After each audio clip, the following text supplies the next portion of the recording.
whenever. Good morning, folks. It is 8 a.m. in the morning here in Calgary, Alberta. So for most of you, you guys are probably Eastern Standard Time. I woke up at 6 a.m. just so that I could be here for my great dear friend, Kente. So I am super tired because if anyone knows me, I am normally working late at night, and then I sleep, and then I wake up in the morning. So you have to excuse me if I'm a little bit rusty. But when it comes to the camera, the microphone, which I got right here, where is my microphone? Is it here? Did it fall off? Okay, I got my microphone right here, so we're ready. We had a guest for this show for Hustle Zone, but I guess our guest, they live in Detroit, I think, and they do snow plowing, and there was a huge snowfall, so they couldn't make it for today's show. So I thought that I would talk to you guys about social media marketing and more on the organic search side, because as you know, or if you don't know, my name is Ryan Perez. I'm owner and founder of Bowtie Kreative, and this is my and we have a slogan, go live and prosper, because we do specialize in putting together live streams, etc. We also specialize in developing websites, graphic design, branding. We do consultation. So please, folks, if you guys have any questions today, I'd be happy to answer them, because I really want to help people, with their marketing. Hold on one second. I'm pulling up the wrong slide. And please write down this phone number. I don't know if you guys can see it on the screen here, but let me just see if I can. It's 1-855-477-8499. And that is my company's phone number. If you guys can see it right there. So I give a free 15-minute to 30-minute consultation. I'd be happy to hear from you guys if you guys have any questions about social media marketing. So I'll tell you a little bit about myself. I've been in social media marketing and doing online marketing for quite some time. I started off as a graphic designer. I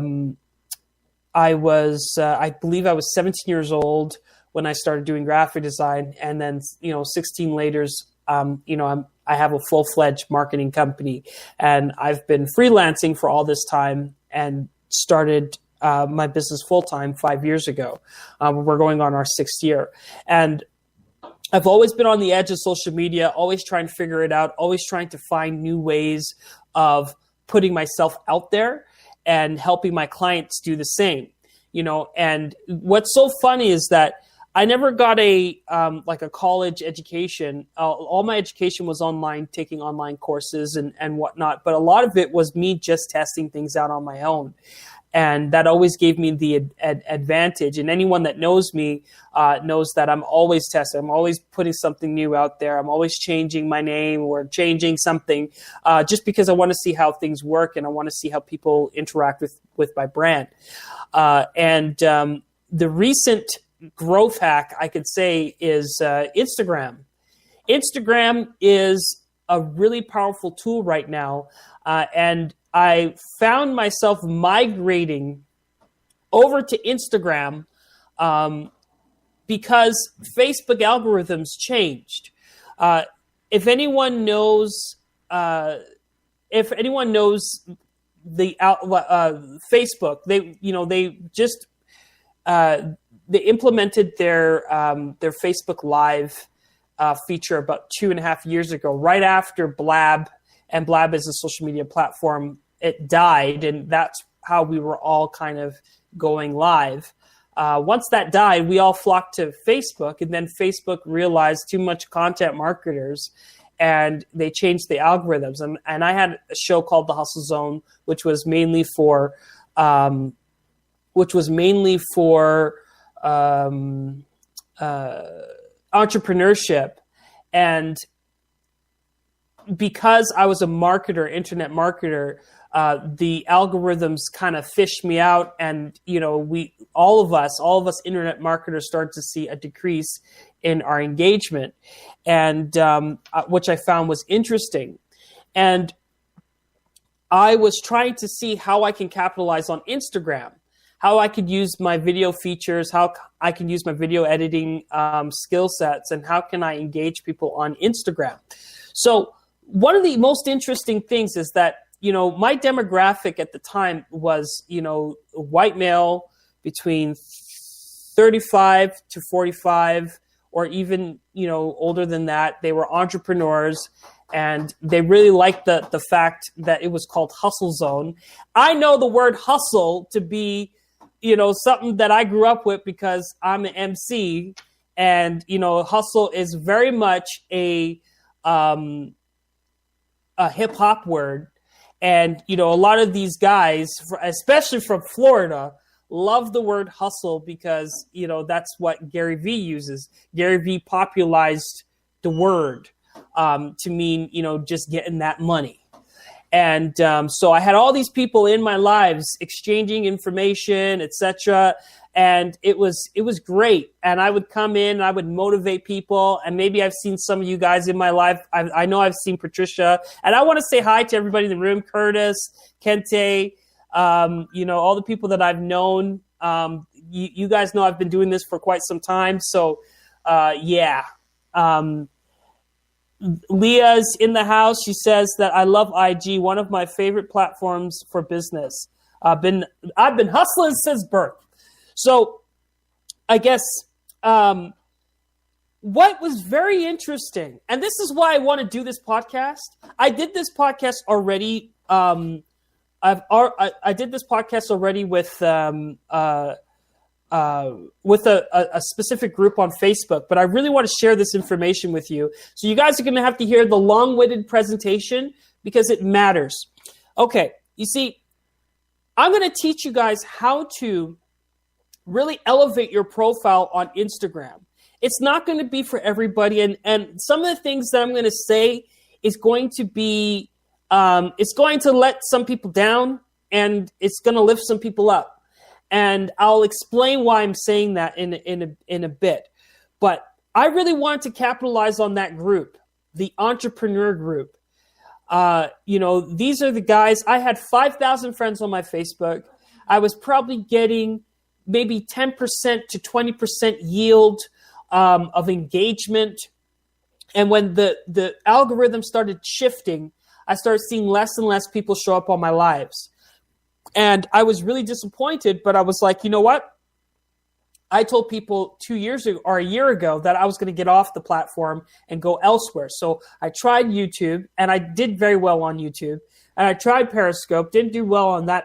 And then not that I discovered Instagram, I just wanted to see if I can engage people on Instagram. And last February, I started doing some market research.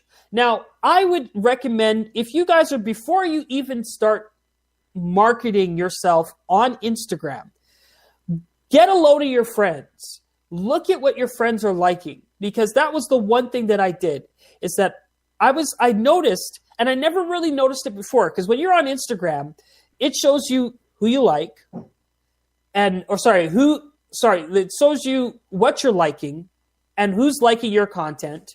And then it shows what other people are liking.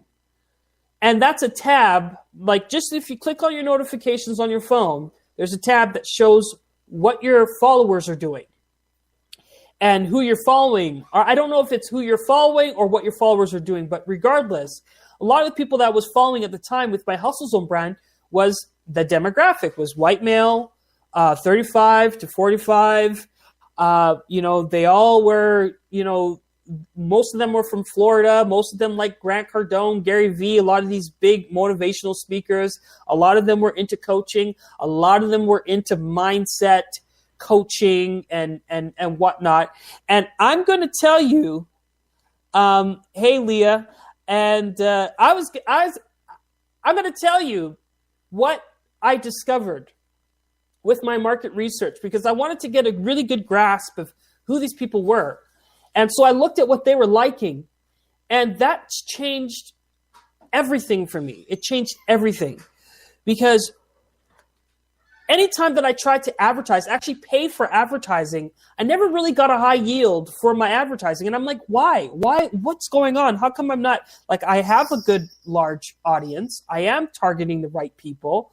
A lot of them were Republican. So I was really kind of seeing how I can, because my company, it's a Hustle Zone, kind of derived from Bowtie Creative, which is a digital agency, is the way that I was creating content. And I realized that these guys that were entrepreneurs were liking booty pictures, cars, money, anything to do with money. And on their profile, they were promoting positivity. They were promoting, it's all about the mindset. And if you would speak on my Facebook, if you would speak about, anything happening in the news, if someone got shot, or if a black kid got shot, and in my case, I would be, that was around the time where people were being shot by the police. And when I would post stuff like that, you're being too negative. You're being too negative. And so I was refraining from posting a lot of political stuff, because that was really obviously was angering a certain demographic of people. And that demographic was my audience. And when you analyze what they post, their posts were about positivity, was about business, was about everything that you would think that someone would post of their nature. But when you looked at what they were actually liking, they were liking everything that money could buy. They were liking the lifestyle. They wanted, the 21-year-old girl as their woman. And it was crazy. I was like, what? I was so disappointed to see this, because, you see what a person's profile is from what they're actually liking. It's two different things. Because as we, and so I did further research, and I realized that how someone like social media is about self actualization, and it's about self. There's a word for it. I forget the word right now. I'm having a brain fog, but it's about, it's about promoting self, what you like, what you don't like, who you are and who you're not. And, you're doing this on your timeline. And when you're not in a collaborative atmosphere like Blab or like this Get Vocal, then you are projecting yourself, your beliefs, what you think, what you don't think. And, everyone.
What's going to happen next.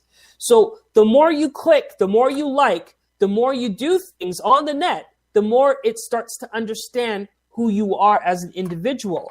So I was more interested in that data.